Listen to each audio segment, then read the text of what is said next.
ముద్రగడ పద్మనాభం గారు సుమారుగా 6-7 నెలల క్రితమే దాన్ని ప్రకటించారు. రాష్ట్రవ్యాప్తంగా తిరిగి కాపు సమాజానికి చెలో అమరావతి కార్యక్రమాన్ని చేయబోతున్నాను, దానిలో మీరు పాల్గొని ప్రభుత్వం మీద ఒత్తిడి తీసుకొచ్చి ఏదైతే చంద్రబాబు నాయుడు గారు వాగ్దానం చేశారో కాపుల్ని బీసీలో చేసే కార్యక్రమాన్ని పూర్తి చేసేందుకు ప్రభుత్వం మీద ఒత్తిడి తీసుకురావాలనేటువంటి ఉద్దేశంతో రాష్ట్ర వ్యాప్తంగా కూడా ఆయన ప్రచారం చేయడం జరిగింది. కానీ 2-3 రోజుల నుంచి జరుగుతున్న పరిణామాలు చూస్తే చాలా దారుణంగా ఉన్నాయి. ముఖ్యమంత్రి చంద్రబాబు నాయుడు గారు, పోలీసు ఉన్నతాధికారులు, మంత్రులు, తాబేదారులు కులాల వారీగా జరిగేటటువంటి పాదయాత్రలకు, ఉద్యమాలకు, ఆందోళనలకి ప్రభుత్వం పర్మిషన్ ఇవ్వదు, అవసరమైతే అణిచివేస్తాం నిర్దాక్షిణ్యంగా అనేటువంటి మాట ఇవాళ చంద్రబాబు నాయుడు గారు మాట్లాడుతున్నారు. ఎంత దురదృష్టకరమైనటువంటి పరిణామం అంటే,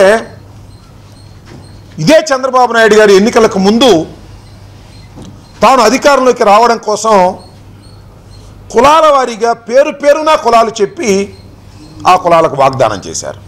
ఒక కాపులకు మాత్రమే కాదు, అనేక కులాలకు, రజకులకు, మేదర్లకు, గాండ్లకు, సగర, పూసల, కురబ, వాల్మీక, బ్రాహ్మణ, దళిత అన్ని వర్గాలకి పేరున బొట్టు పెట్టి చెప్పారు. రజకులకైతే రజకులు ఇతర రాష్ట్రాల్లో అంటే సుమారుగా 17 రాష్ట్రాల్లో వారు ఎస్సీలుగా ఉన్నారు, మన రాష్ట్రంలోనే బీసీలుగా ఉన్నారు, కాబట్టి వారిని మేము అధికారంలోకి రాగానే వారిని ఎస్సీలుగా చేర్చేటటువంటి కార్యక్రమం చేస్తాను అన్నారు. మేదర్లకు వారు కూడా ఎస్సీ ఎస్టీలుగా కావాలని కోరుకుంటున్నారు, వారిని కూడా ఎస్సీలుగా చేరుస్తాను అని చెప్పారు. గాండ్లను బి నుంచి ఎస్సీలుగా పరిగణలోకి చేస్తామన్నారు. సగర బీసీ డి నుంచి బీసీఏగా మారుస్తామన్నారు. పూసల కులాన్ని బీసీ డి నుంచి బీసీఏగా గుర్తింపు వచ్చే విధంగా ప్రయత్నం చేస్తామన్నారు. వాల్మీకులను అయితే రాష్ట్రంలో వాల్మీకులు అంటే బోయలు అంటారు, వారు ఎస్టీలుగా గుర్తింపు కావాలని కోరుకుంటున్నారు, వారి జీవన విధానాలు ఎస్టీలుగా ఉన్నాయి, వారిని ఎస్టీలుగా మారుస్తాము అని చెప్పారు. కాపుల్ని 6 నెలల్లో అధికారంలోకి వచ్చిన 6 నెలల్లోనే మిగతా బీసీలకు నష్టం లేకోకుండా కాపుల్ని బీసీల్లో చేరుస్తామన్నారు. సంవత్సరానికి 1000 కోట్ల రూపాయలు ఇచ్చి 5 సంవత్సరాల్లో 5 కోట్లు ఇచ్చి వారిని సంక్షేమ నిధిని ఏర్పాటు చేసి వారిని ఆదుకుంటామని చంద్రబాబు నాయుడు గారు చెప్పారు. ఇవన్నీ కూడా చంద్రబాబు నాయుడు గారు కులాల వారీగా చెప్పారు. వీళ్ళందరూ ఓట్లు వేయండి, నేను అధికారంలో రాగానే ఇవన్నీ చేస్తామని కులాలను రెచ్చగొట్టింది, కులాలను ఆశ పెట్టింది చంద్రబాబు నాయుడు గారు. ఆశపడ్డారు కులాలన్నీ కూడా. దానిలో భాగంగానే కాపులు బీసీలో చేరుస్తారు చంద్రబాబు నాయుడు గారని ఆశపడ్డారు. ఆశపడి కాపుల్ని బీసీలో చేర్చమంటే ముద్రగడ పద్మనాభం గారు కాపుల్ని బీసీలో చేర్చే ఉద్యమానికి శ్రీకారం చుట్టేంత వరకు కూడా ఒక్క కార్యక్రమాన్ని కూడా చంద్రబాబు నాయుడు గారు చేయలే. ఆయన శ్రీకారం చుట్టిన తర్వాత కార్పొరేషన్ అన్నారు, దానికి 1000 కోట్లు కాదు 300 కోట్లు 100 కోట్లు ఇచ్చి తూతూ మంత్రం చేసే కార్యక్రమం చంద్రబాబు నాయుడు గారు చేస్తున్నారు. అంతేకాదు, ఈ రాష్ట్రంలో అనేక కులాలని ఆశ పెట్టడం, వారిని కించపరచడం మీరు చూశారు. గిరిజనులు అడవుల్లో ఉంటారు, వారికి ఏం తెలుసు, వారికి తెలివితేటలు లేవని గిరిజనులు కించపరుస్తారు ఈ చంద్రబాబు నాయుడు గారు. ఎవరైనా దళితులుగా పుట్టాలని కోరుకుంటారా? ఎవరు దళితులుగా పుట్టాలని కోరుకోరు అని దళితుల్ని అసహించుకునే పద్ధతుల్లో చంద్రబాబు నాయుడు గారు మాట్లాడతారు. మైనారిటీలు రాష్ట్రంలో అత్యధికంగా ఉన్న మైనారిటీలకు ప్రభుత్వంలో స్థానం లేకోకుండా కించపరుస్తారు. కాపులనైతే ఇవాళ జరుగుతున్నటువంటి దారుణం ఇంత అంతా కాదు. ఉభయ గోదావరి జిల్లాల్లోనే కాదు, రాష్ట్రంలో 13 జిల్లాల్లో ఉన్నటువంటి కాపులందరినీ కూడా కించపరిచేటటువంటి పద్ధతుల్లో పనిచేస్తున్నారు ఇవాళ ప్రభుత్వం. నోటీసులు ఇచ్చారు, మా అందరికి కూడా నోటీసులు ఇచ్చారు. ఏదో 149 నోటీసులట నోటీసులు ఇచ్చారు. ఎత్తుకెళ్ళి కాపు కులాన్ని కనిపెట్టి ఎవరైతే కాపు కులానికి సంబంధించినటువంటి వ్యక్తులు ఉంటారో వారందరికీ నోటీసులు ఇచ్చి, వారందరూ కూడా సంఘ విద్రోహ శక్తులు, వీళ్ళు గొడవలు చేస్తారు, వీరు విధ్వంసాలు చేస్తారు అనేటువంటి ముద్ర వేసి కాపుల మీద కక్ష తీర్చుకునేటటువంటి ప్రయత్నం ఈ నారా చంద్రబాబు నాయుడు గారు చేస్తున్నారు. మీ అందరికీ గుర్తుండే ఉంటుంది, తునిలో కాపు గర్జన పెట్టినప్పుడు అప్పుడు విధ్వంసం జరిగింది. విధ్వంసం జరిగితే ఇదే చంద్రబాబు నాయుడు గారు ఏమాత్రం డిలే లేకుండా వచ్చి ఇది కాపులు చేసిన పని కాదన్నాడు. ఇది కడప నుంచి వచ్చినటువంటి దొండగులు చేశారు, జగన్మోహన్ రెడ్డి గారు మనుషులు చేశారని ఆరోపించినటువంటి పెద్ద మనిషి ఇవాళ కాపులు విధ్వంసాన్ని సృష్టిస్తున్నారు అనేటువంటి మాట మాట్లాడి ఎందుకు నోటీసులు ఇస్తున్నాడో చంద్రబాబు సమాధానం చెప్పాలని మనం చేస్తున్నాం. ఒక కుల అహంకారంతో అన్ని కులాలని కించపరిచి కాపులంటే ఒక అసహ్యమైనటువంటి కులంలాగా సమాజంలో చిత్రీకరించడానికి చంద్రబాబు నాయుడు గారు ఎందుకు ఇంత తాపత్రయపడుతున్నారో నాకు అర్థం కావటం లేదు. ఇవాళ కిర్లంపూడిలో ఉన్న జనానికన్నా కూడా పోలీసులు ఎక్కువ మంది ఉన్నారు. కిర్లంపూడిలోనే కాదు, ఈస్ట్ గోదావరి, వెస్ట్ గోదావరిలో అయితే నాకు పొద్దు నుంచి ఫోన్లు వస్తున్నాయి. ప్రతి చోట పికెట్లు పెట్టారు, చెక్ పోస్టులు పెట్టారు. అయ్యా నువ్వు ఎక్కడికి వెళ్తున్నావు, నువ్వు కాపువా, ఏ కాపు అయితే కాకూడదా, వెళ్ళకూడదా రోడ్డు అమ్మట, కాపు అయితే సంతకం పెట్టు, నీ నెంబర్ ఇవ్వు, నువ్వు ఒక దుష్టశక్తివి అనేటువంటి ఒక పదజాలాన్ని పోలీసుల ద్వారా ఉపయోగించి కించపరిచేటటువంటి కార్యక్రమం చేస్తున్నారు. ఇక్కడ గుంటూరు జిల్లాలో లేదా కృష్ణా, గుంటూరు, ఈస్ట్, వెస్ట్, గోదావరి అన్ని జిల్లాల్లోనూ కాపులకు నోటీసులు ఇవ్వడం, కాపు యువకులు ఎవరైనా ఉంటే వారిని తీసుకురావడం, పోలీస్ స్టేషన్లో కూర్చోబెట్టడం, వారిని విభిన్నమైన ప్రశ్నలు అడగటం. నేను ఇప్పుడే ఒక వార్త విన్నా, ఆయన పేరు తోట రవికుమార్, గుంటూరు జిల్లాకు చెందినటువంటి వ్యక్తి, రమ్మని కూడా చెప్పాను, ఇప్పుడు వస్తాడు బహుశా. అతన్ని పోలీసులు ఇష్టానుసారంగా పోలీస్ స్టేషన్కి తీసుకెళ్ళి ఆయన కొట్టారు. ఎందుకు కొట్టారంటే ముద్రగడ గారి ఉద్యమంలోనూ పాల్గొనకూడదని కొట్టారు. ఇందాక డీజీపీ గారు చెబుతారు, చట్టాన్ని ఎవరైనా చేతిలోకి తీసుకుంటే మేము సహించాం, వారి మీద యాక్షన్ తీసుకుంటామని. ఈ తోట రవికుమార్ని చట్టాన్ని చేతిలోకి తీసుకొని ఎందుకు మ్యాన్ హ్యాండిల్ చేశారో డీజీపీ చెప్పాలని మనం చేస్తున్నాం. ఏ కాపు అయితే తోట రవికుమార్ అయితే కొడతారా, విషయంగా ఆయన్ని నిర్బంధిస్తారా? మీరు నోటీసులు ఇచ్చారు, మంచిదే, నోటీసులు ఇవ్వండి.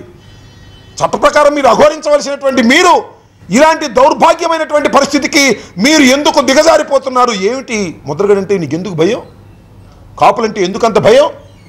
నేను అడుగుతా ఉన్నా, మీరు కాపుల్ని బీసీలో చేరుస్తామంటే మేము అడుగుతున్నావా, లేకపోతే మేము కాపుల్ని బీసీలో చేరుస్తావా లేదని డిమాండ్ చేస్తున్నావా? చంద్రబాబు నాయుడు గారు కాపుల్ని బీసీలో చేరుస్తాననేటువంటి మాట ఎన్నికలకు ముందు చెప్పారు కాబట్టి దాన్ని నెరవేర్చండి అని మేము అడుగుతున్నాం తప్ప మేము వేరేగా ఏం అడగటం లేదే. ఇచ్చినటువంటి హామీని నెరవేర్చమని అడగటం కూడా దుష్టశక్తుల పని అవుతుందా అని అడుగుతా ఉన్నా. చంద్రబాబు నాయుడు గారు గమనించవలసింది ఏమిటంటే, ఈ రోజున చంద్రబాబు నాయుడు గారు రాష్ట్రంలో పరిపాలన చేస్తున్నటువంటి తీరు చూస్తుంటే బాధ కలుగుతూ ఉన్నది. ఏ విషయాన్నైనా పోలీసులతో అణిచివేయాలనేటువంటి ప్రయత్నం, గరగపర్రులో కానీ, దేవరపల్లిలో కానీ, తుందూరు ఆక్వాకు సంబంధించి కానీ ఎక్కడైనా ఏ ప్రజా ఉద్యమం జరిగినా ఆ ప్రజా ఉద్యమాన్ని పోలీసుల లాఠీలతోనూ బోట్లతోనూ అణిచివేయాలనేటువంటి పద్ధతుల్లో చంద్రబాబు నాయుడు గారు ప్రయత్నం చేస్తున్నారు. నేను అడుగుతా ఉన్నా, ఈ ప్రజాస్వామ్య దేశంలో సమావేశాలు పెట్టుకోవడం, నిరాహార దీక్షలు చేయటం, నిరసన ప్రదర్శనలు చేయటం, పాదయాత్రలు చేయటం కొత్త ఏమీ కాదే.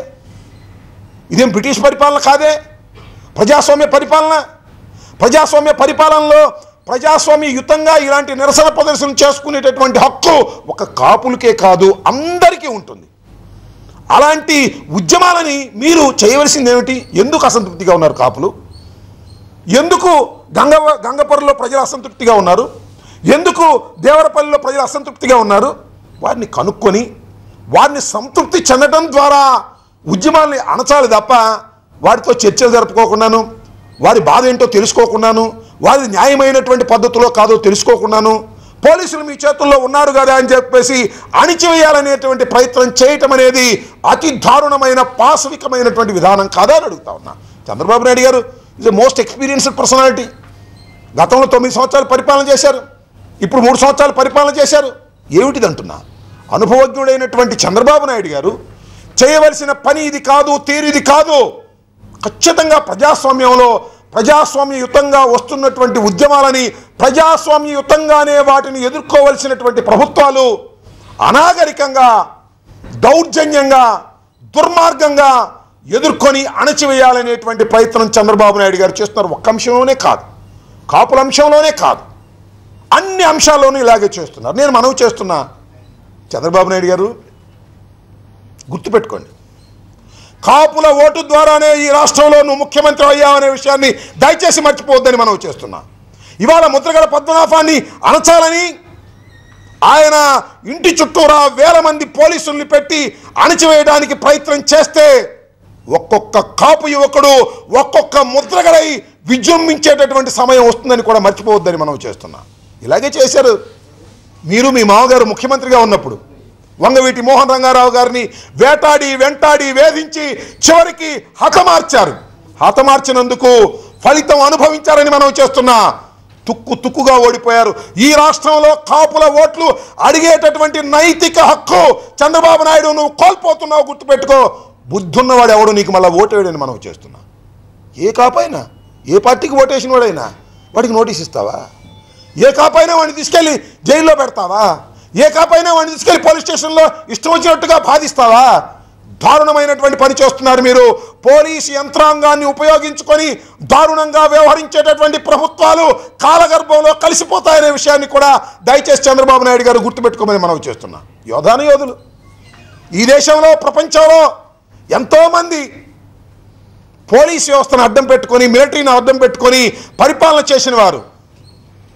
లిబియాలో గడాఫీ ఏ విధంగా పతనమయ్యాడో గుర్తుపెట్టుకోమని మనం చేస్తున్నా.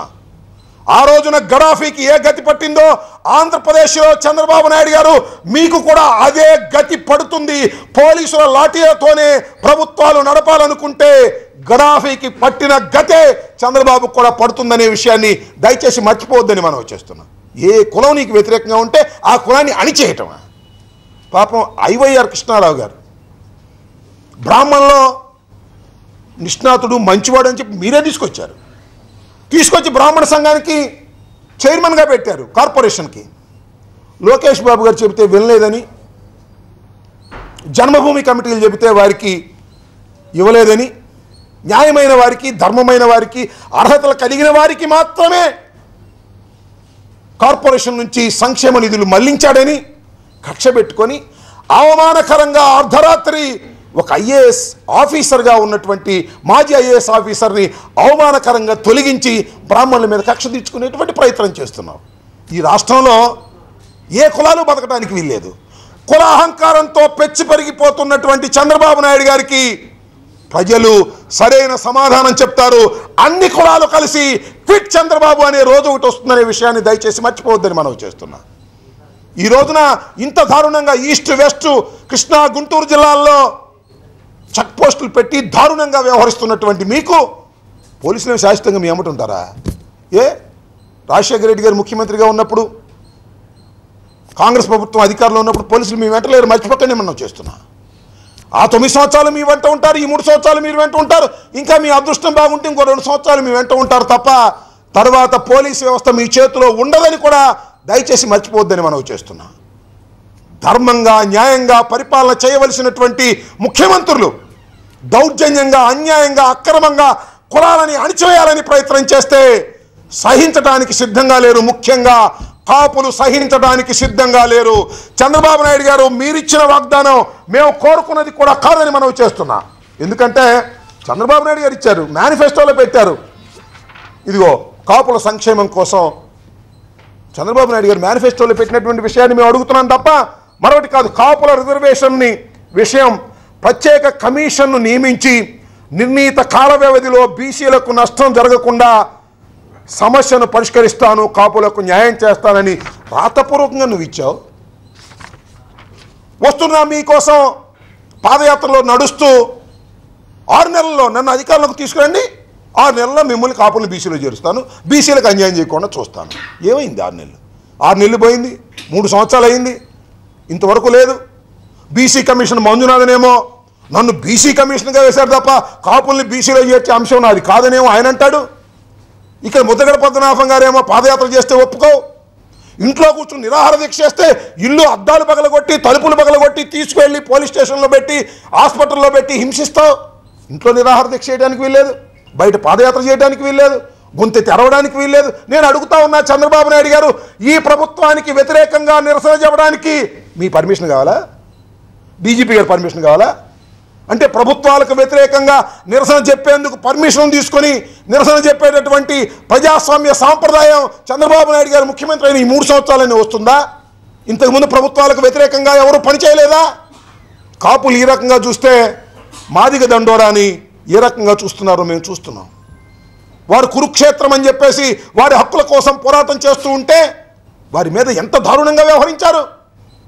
అన్ని చోట్ల బందోబస్తులు పెట్టి ఇంతకన్నా ఘోరంగా వాళ్ళందరినీ అణిచివేసే ప్రయత్నం చేస్తున్నారు. ఇదే కృష్ణమాదిగా నీ వెంట ఉండి తెలంగాణలో చంద్రబాబు నాయుడు గారు పాదయాత్ర చేయటం హక్కు, ఎవరైనా పాదయాత్ర చేయొచ్చు, చంద్రబాబుకు అండగా ఉంటానని తిరిగిన రోజున చంద్రబాబు నాయుడు గారు నేను పెద్ద మాదిగనై ఉంటాను అన్నాడు. ఇవాళ మాదిగల్ని అణిచివేసేటటువంటి పరిస్థితి చేస్తున్నాడు. మాదిగలు, కాపులు, బ్రాహ్మలు, అన్ని కులాలని, మైనార్టీలని, ఎస్సీలని అందరినీ అణగదొక్కి తానే ఈ రాజ్యం ఏలాలని, తన కుమారుడే రాజ్యం ఏలాలని తాపత్రయపడుతున్నటువంటి చంద్రబాబు నాయుడికి కూకటి వేళ్లతో పెకలించి అవతలకు విసిరి పారేసేటటువంటి ప్రజాస్వామ్యంలో ఒక రోజు వస్తుందనే విషయాన్ని దయచేసి నారా చంద్రబాబు నాయుడు గారు మర్చిపోవద్దని మనం చేస్తున్నాం. దీనికి మూల్యం చెల్లించక తప్పదని కూడా ఈ సందర్భంగా మీ ద్వారా చంద్రబాబు నాయుడు గారికి మనవి చేస్తున్నాం. ఇప్పటికైనా గుర్తుపెట్టుకోమని అడుగుతా ఉన్నా. ఏదైతే ముద్దగడ పద్మనాభం గారు రేపటి నుంచి పాదయాత్ర చేస్తానంటున్నాడో ప్రజాస్వామ్యయుతంగా, దానికి తక్షణమే పర్మిషన్ ఇచ్చి పాదయాత్ర కొనసాగే విధంగా చేయవలసినటువంటి ప్రజాస్వామ్యంలో మీ బాధ్యత ముఖ్యమంత్రికి ఉన్నది. అది నెరవేర్చవలసిందిగా ముఖ్యమంత్రి చంద్రబాబు నాయుడు గారికి ఈ సందర్భంగా కోరుతున్నాం, హెచ్చరిస్తున్నాం. రవి రమ్మ, ఇదిగో రవి అనే కుర్రవాడిని తీయమ్మ సర్ది. ఈ రవి అనే కుర్రవాడిని ఇతను ఇట్రా ఇట్రా ఇట్రా మీ తప్పు ఇట్రా. ఇతని పేరు తోట రవికుమార్. ఎవరు కొట్టారా? ఎందుకు కొట్టారు?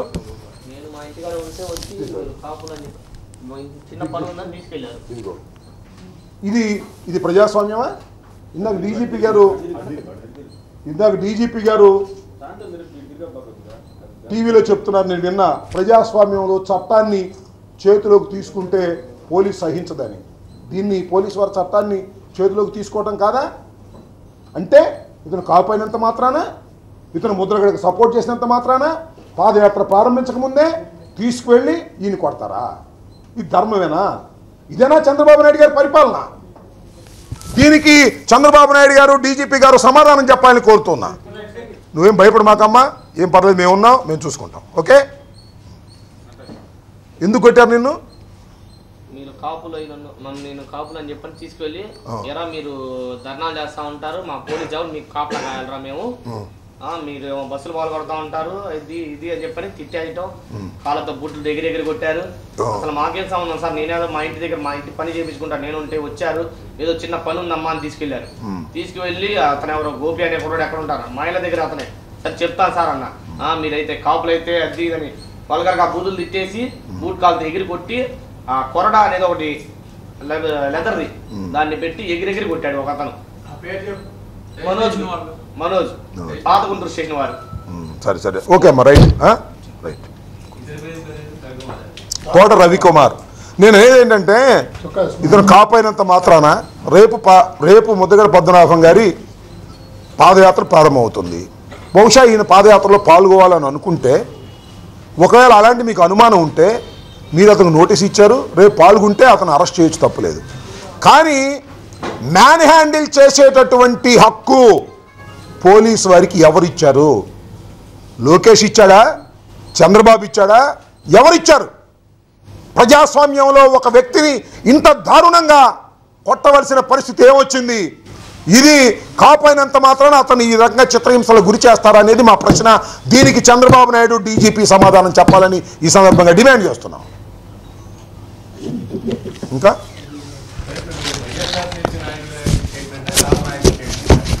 మేము ఇంకో అంశం ఏంటంటే,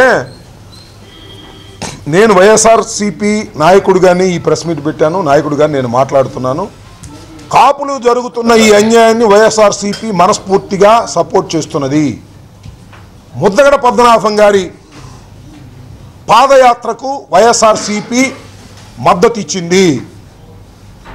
కాపు ఉద్యమానికి ఆ రోజునే జగన్మోహన్ రెడ్డి గారు మద్దతు ఇచ్చారు. కాపుల్ని బీసీలో చేర్చుతాను అని చంద్రబాబు నాయుడు ఇచ్చినటువంటి వాగ్దానాన్ని నెరవేర్చవలసినటువంటి బాధ్యత చంద్రబాబు నాయుడు గారి మీద ఉందని మేము ఈ సందర్భంగా చెబుతున్నాం. నాట్ ఓన్లీ దాట్, నేను ఇందాక మీకు చెప్పినట్టుగా రజకుల్ని, మేదరుల్ని, గాండ్లని, సగర, పూసల, కురబ, వాల్మీక వీళ్ళందరూని డిఫరెంట్ స్టేజెస్లో మారుస్తా అని చెప్పి వీళ్ళందరికీ కూడా మా మద్దతు ఉంటుంది వైఎస్ఆర్ కాంగ్రెస్ పార్టీగా. Not only for Kapus. ఎవరు ఉద్యమం చేసి ఎవరు నినదిస్తే వారికి వైఎస్ఆర్సీపీ ప్రధాన ప్రతిపక్షం వారికి అండగా ఉంటుంది.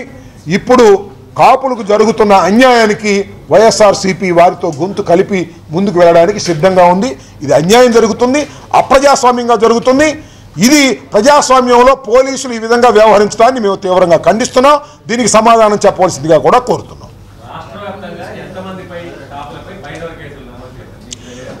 నాకు తెలిసి సుమారుగా 60 లక్షల పైచిలకు కాపుల మీద చేశారనేది అంటున్నారు. మరి బైండ్ ఓవర్ నాకైతే వివరంగా తెలియదు.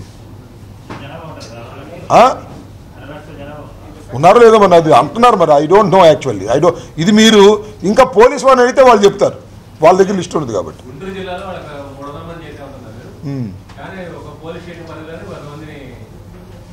అంటే ఒకటి నోటీసులు ఇవ్వటం, ఒకటి పోలీస్ స్టేషన్కి తీసుకొచ్చి కూర్చోబెట్టడం, 2 పోలీస్ స్టేషన్కి తీసుకొచ్చి ఇప్పుడు రవికుమార్ని కొట్టినట్టుగా కొట్టడం, 2 ఈ రకంగా జరుగుతూ వస్తున్నది. అవును.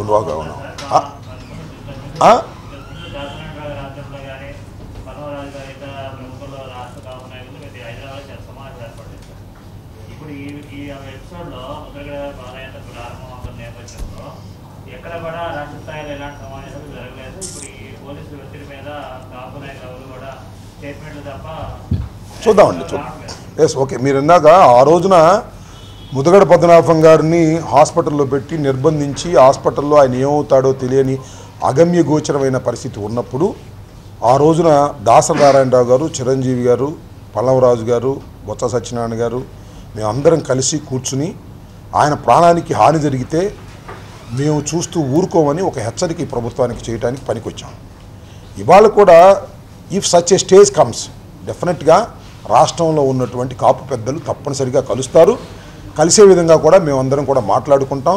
ఆ స్టేజ్ వస్తుందని అనుకోవటం లేదు. ఆ స్టేజ్ వస్తే మాత్రం డెఫినెట్గా కలుస్తాం. ఆ రోజున ముద్దగడ పద్మనాభం గారికి ప్రాణాపాయ పరిస్థితి ఉన్నదనేటువంటి ఒక భయాందోళన మధ్యన మేము అనివార్యంగా ఆ రోజు సమావేశం అవటం జరిగింది. వాళ్ళు కూడా అలాంటి స్టేజ్ ఉందనుకున్నప్పుడు డెఫినెట్గా మేము అందరం సమావేశం అవుతాం. ఈ ప్రభుత్వానికి హెచ్చరిక చేస్తాం.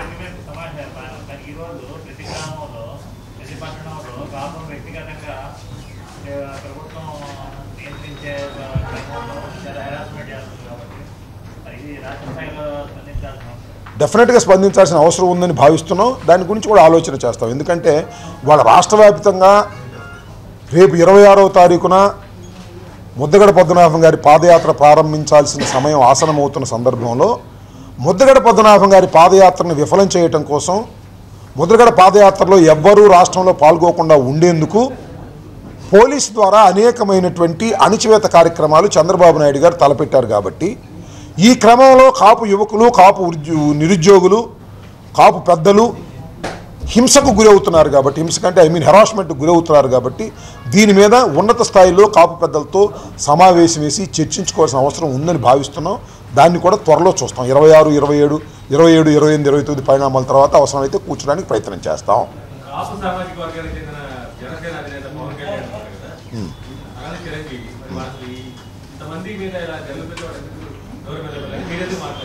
వారు మౌనం ఎందుకు మెదపలేదో నన్ను అడిగితే నేనేం చెప్తాను. చిరంజీవి గారు అయితే నాకు తెలిసి ఆ రోజున దాసనారాయణరావు గారితో పాటుగా ముందుకొచ్చి అన్యాయం జరిగితే సహించని ఆ రోజు చెప్పాడు. ఇఫ్ టైమ్స్ కమ్ చిరంజీవి డెఫినెట్గా ఆయన ప్రతిస్పందిస్తాడని నేను అనుకుంటున్నాను. పవన్ కళ్యాణ్ గారు ఎందుకు ఆయన ఒక రాజకీయ పార్టీ స్థాపించి జనసేనతో ఉన్నారు. ఆయన స్ట్రాటజీ ఏంటో ఆయన ఎప్పుడు మాట్లాడతారో, ఈ సందర్భంలో మాట్లాడతారో లేదో మీరు జనసేనకు సంబంధించిన వారిని అడిగితే బాగుంటుంది. ఆయన మాట్లాడితే బాగుంటుంది అనేది నా అభిప్రాయం. మాట్లాడాలని కూడా నేను కోరుకుంటున్నాను. ఇలాంటి ఒక క్లిష్ట దశలో అది కాపుల మీదే కావచ్చు, కాపులు కాకపోవచ్చు, మరొకరు కావచ్చు, ఒక వర్గం మీద ఒక కులం మీద ఇంత దారుణంగా పోలీస్ యంత్రాంగం దాడి చేస్తున్నప్పుడు ఒక రాజకీయ పార్టీగా ఆయన మాట్లాడవలసినటువంటి అవసరం, స్పందించవలసిన అవసరం ఉందని నేను భావిస్తున్నాను. మాట్లాడటం మాట్లాడకపోవటం వారి ఇష్టం, ఎందుకంటే అది ఒక పొలిటికల్ పార్టీ, మా పార్టీ కాదు. కాబట్టి వాళ్ళు మాట్లాడితే బాగుంటుంది, మాట్లాడవలసిందిగా కూడా నేను వారికి విజ్ఞప్తి చేస్తున్నాను, వారిని కోరుకుంటున్నాను.